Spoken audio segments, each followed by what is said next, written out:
Hello, my name is Emile Bruneau. I'm a postdoctoral researcher in Rebecca Saxe's lab at MIT.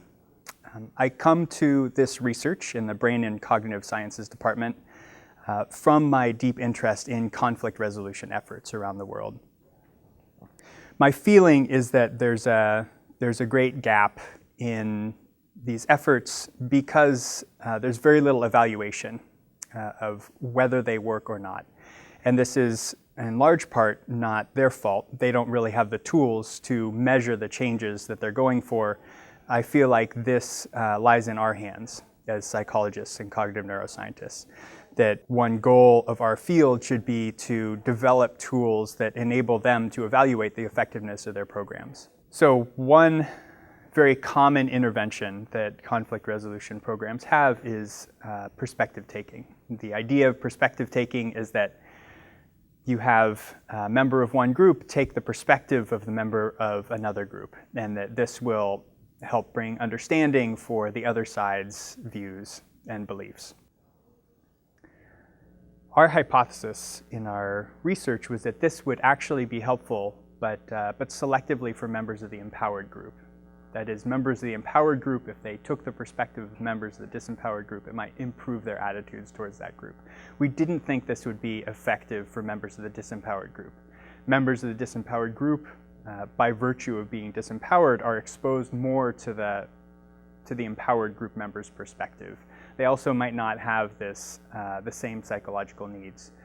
What we thought might benefit the members of the disempowered group more is actually playing the other side of that equation. So rather than taking the perspective, it would be sharing their perspective and being listened to. It would allow them to have voice, allow them to be heard, which is a need that members of a disempowered group tend to have.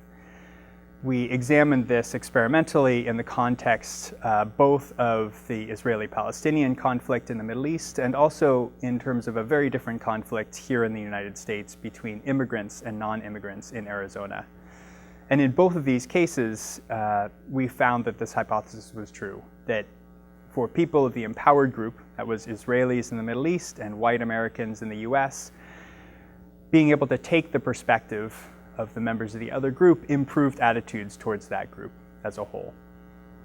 On the other hand, members of the disempowered group, Mexican immigrants in the US and Palestinians in the Middle East, when they had the opportunity to speak and be listened to by the other side, that's when their attitudes towards the other side improved.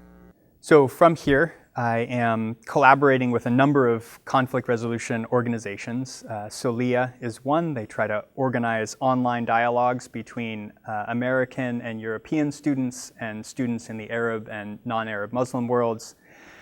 They want to know, of course, what effect these dialogues are having on attitudes of these groups towards each other.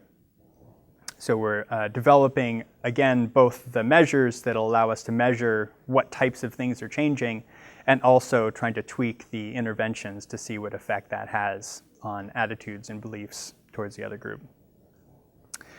We're also developing a number of neuroimaging measures. So far we have developed a measure of empathy, so how you're responding to the pain and suffering of members of the other group, and also a measure of kind of higher level biases. So these are biases in how rational you feel the other side is.